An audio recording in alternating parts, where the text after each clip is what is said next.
Florence Gable worked at her sturdy wooden workbench. Sunlight streamed through the multi-paned window, illuminating dust motes in the air. She held a book's pages carefully, stitching them together with a fine needle and strong thread.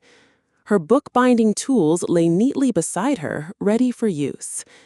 Finally, she tied the last knot, a small smile touching her lips. She admired the newly bound book, its cover smooth and perfect. The shop was quiet, a peaceful haven filled with the comforting smells of aged paper and rich leather. It was a good day's work. Suddenly, the small bell above the shop door jingled sharply. Florence looked up, surprised by the unexpected sound. A tall, well-dressed man stepped inside, bringing a chill of the London air with him. He was Edwin Fletcher, a gentleman she had not seen before. Mr. Fletcher's observant gray eyes swept across the shelves, pausing on the various books. Then his gaze settled directly on Florence. He began to walk towards her workbench, his steps quiet and measured. A sense of formality filled the small shop. Without a word, Mr. Fletcher reached into his coat pocket. He pulled out a small, plain, leather-bound book. He placed it carefully on her workbench, directly in front of her. The book was dark brown, worn smooth at its edges. "I need this book rebound," Mr. Fletcher said, his voice low and clear. "It requires a new, very sturdy cover." He then named a sum of money, a truly generous amount for such a task. Florence raised an eyebrow, a flicker of curiosity in her eyes. "However," Mr. Fletcher continued, his tone becoming serious, "you must not, under any circumstances, look inside this book." His gray eyes met hers, holding a commanding gaze. "Do you understand? This is crucial." Florence hesitated for a moment, her curiosity battling with her professional duty. "Yes, sir," she finally replied, her voice calm. He nodded, placing a small pouch of coins on the bench. "I will return in 3 days," he stated, then turned and left the shop. After Mr. Fletcher's departure, Florence picked up the ledger. It felt strangely heavy for its small size, almost as if it contained more than just paper. She turned it over in her hands, her mind already buzzing with questions. What secrets could this plain book hold? That night, Florence found herself unable to stop thinking about the book. The warning echoed in her mind, only making her more curious. Her meticulous nature usually kept her focused, but this was different. The temptation to peek inside became almost too strong to ignore.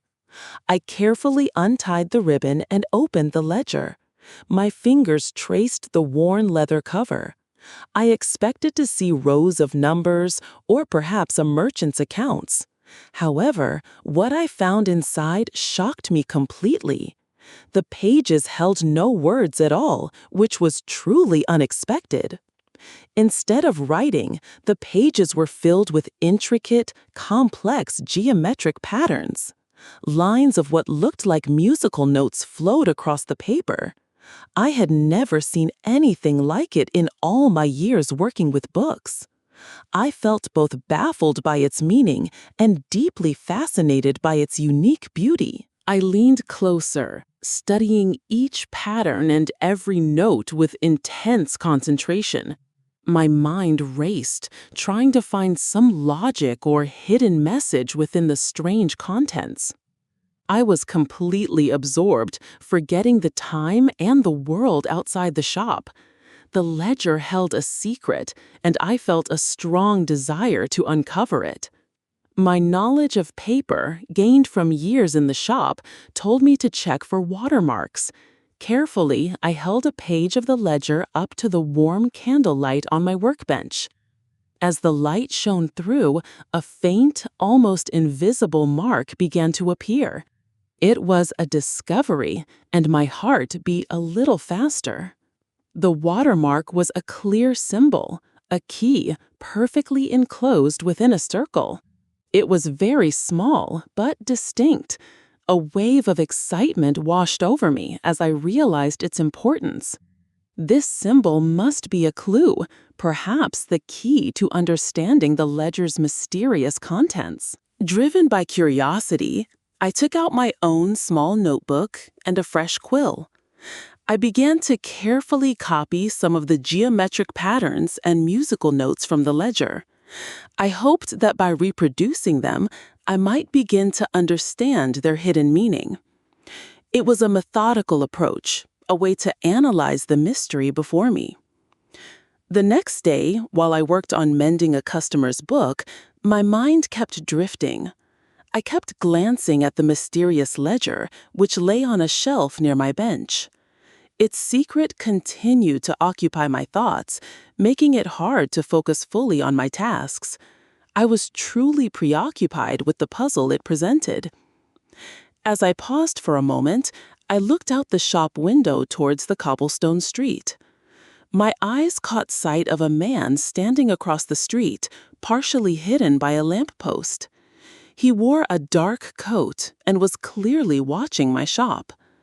An unsettling feeling began to grow inside me. I blinked, then looked again, but the man was gone. The street was now empty, as if he had never been there.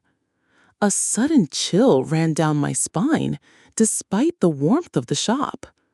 I wondered if he was somehow connected to the mysterious ledger. It made me feel suspicious and a little scared. Suddenly, the familiar jingle of the shop bell broke the silence. I turned quickly, my heart still racing from the unsettling encounter. It was Mr. Fletcher, standing in the doorway, a day earlier than he had promised. His usually composed face looked drawn and worried, adding to the tension in the air. Mr. Fletcher's eyes, usually so calm, were wide with concern. He leaned across the counter, his voice a low, urgent whisper. "Miss Gable, is the book safe?" he asked, his gaze fixed on me. "Has anyone else, anyone at all, inquired about it since I left it with you?" His urgency made my stomach clench. A wave of guilt washed over me. I knew I had to be honest, despite the discomfort it caused. My curiosity had led me to open the ledger, and now I had to face the consequences. I took a deep breath, my heart thumping. "Mr. Fletcher," I began, my voice a little shaky, "I must confess, I looked inside the ledger." His reaction was immediate. Mr. Fletcher's face hardened and his jaw tightened. A sharp intake of breath escaped him, and for a moment I saw pure anger flash in his gray eyes. Then, as quickly as it appeared, his anger faded. His shoulders slumped, and a deep sigh escaped his lips, replaced by an expression of weary resignation. He simply looked defeated. He ran a hand through his dark hair, looking at me with a solemn gaze. "Miss Gable," he said, his voice now devoid of anger, but filled with a grave seriousness. "Since you have seen what is inside, you are now involved. You are now in danger, just as I am." His words hung heavy in the air, a chilling pronouncement that sent a shiver down my spine. My heart pounded with a new, unsettling fear. He then began to explain, his voice hushed but clear. "There is a secret society, Miss Gable, one that has existed for centuries. We are dedicated to protecting ancient knowledge, rare texts, and forgotten histories from those who would destroy them." He paused, his eyes scanning the quiet shop. "And there is a rival group seeking to erase this knowledge from existence." He gestured towards the coded ledger, which still lay on the workbench.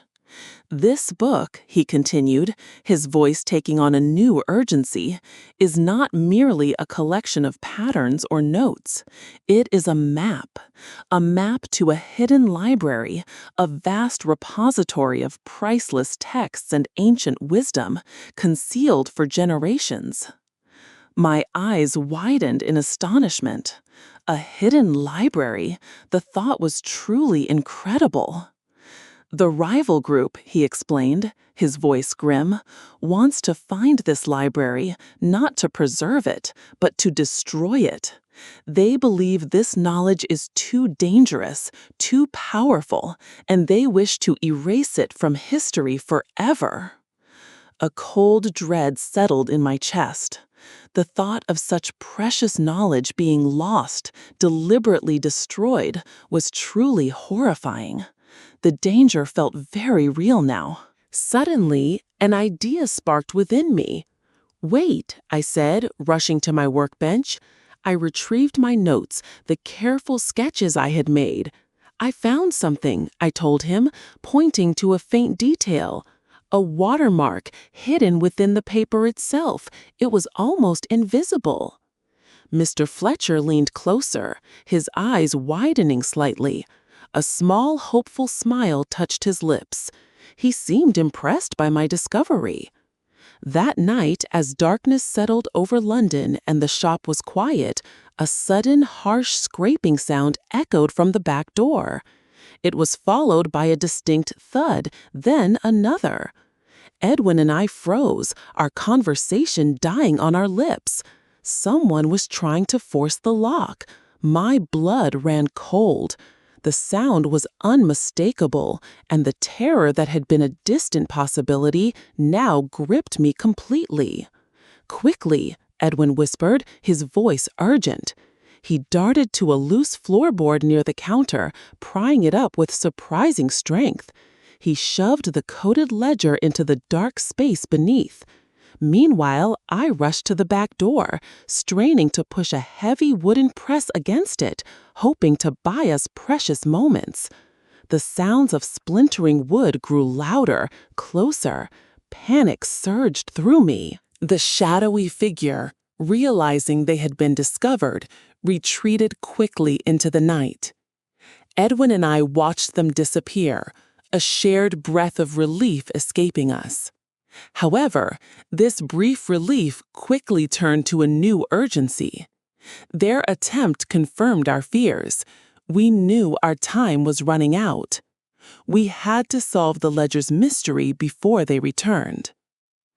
"We must solve it now, Florence," Edwin said, his voice low but firm. I nodded, already pulling the coated ledger closer. We lit more candles, pushing aside my bookbinding tools to make space on the workbench. The flickering light danced across the ledger's strange symbols as we bent our heads together. We were determined to unlock its secrets, working in a focused silence. I traced the musical notes with my finger, feeling a strange connection to them. Suddenly, an idea sparked in my mind, a faint memory from my father's old studies. "The notes, they aren't just music," I murmured, my voice filled with dawning realization. I quickly moved to a dusty shelf and pulled down an old rolled-up map of London. Perhaps the notes held a different kind of tune. I laid the map flat and compared the ledger's notes to the street names. My heart pounded as I saw it. The patterns of the notes mirrored the sounds of old London street names. "Look, Edwin," I exclaimed, pointing. "This note corresponds to Fleet Street, and this one to Pudding Lane." It was an astonishing discovery, a secret language hidden in plain sight. Edwin, always observant, studied the geometric patterns in the ledger. "And these patterns," he said, his voice thoughtful, "they are not random designs." He traced one with a knowing finger. "I recognize these details from St. Jude's Church, near the very streets you just identified." His knowledge of architecture was proving invaluable. We combined our findings, laying the map and ledger side by side. The street names led us to the church, and the architectural details pointed to a specific area within its grounds. Then, with a final, triumphant realization, we found the last piece of the puzzle. It was a clear pointer to a particular tomb in the churchyard. The secret was finally within our grasp. There was no time to waste. Under the deepening cloak of night, we quietly slipped out of the stationer's shop. The cobblestone streets were mostly deserted, save for the occasional distant carriage. Every shadow seemed to hold a watchful eye, and my heart beat with a mixture of excitement and anxiety. We moved swiftly towards the old church, our footsteps muffled. The churchyard was a silent, eerie place under the pale moonlight. Ancient tombstones leaned at odd angles, their inscriptions worn by time. We carefully navigated the narrow paths, our eyes searching for the tomb described in the ledger. A chill wind whispered through the trees, making the shadows dance. Then we saw it, a grand, weathered tomb, just as the clues had indicated. Edwin immediately began to examine the tomb's surface, his fingers tracing the cold stone. I held my breath, watching his focused movements. After a moment, his fingers stopped on a specific spot. "Here," he whispered, his voice barely audible. "A carving. It matches the watermark from the ledger exactly." Anticipation surged through me. Edwin pressed firmly on the carving. For a moment, nothing happened. Then a deep, grinding sound echoed through the quiet churchyard. Dust drifted down as a section of the heavy stone tomb slowly slid inward. A dark, narrow opening appeared, revealing a staircase leading down into the earth. The secret passage was open, beckoning us into the unknown. Es momento de la trivia. Te haré 2 preguntas sobre la historia que acabas de escuchar. Piensa bien las respuestas y déjalas en los comentarios. Pregunta número 1. ¿Qué símbolo, casi invisible, descubrió Florence como marca de agua en el misterioso libro? Tómate tu tiempo para pensar. Pregunta número 2. ¿Cuál era el verdadero propósito del libro que Mr. Fletcher entregó a Florence? Esas son las 2 preguntas de nuestra trivia. No olvides dejar tus respuestas en los comentarios. Me encanta leer lo que piensan sobre las historias. Si te gustó el video, pon me gusta, suscríbete y activa la campanita para ver más historias.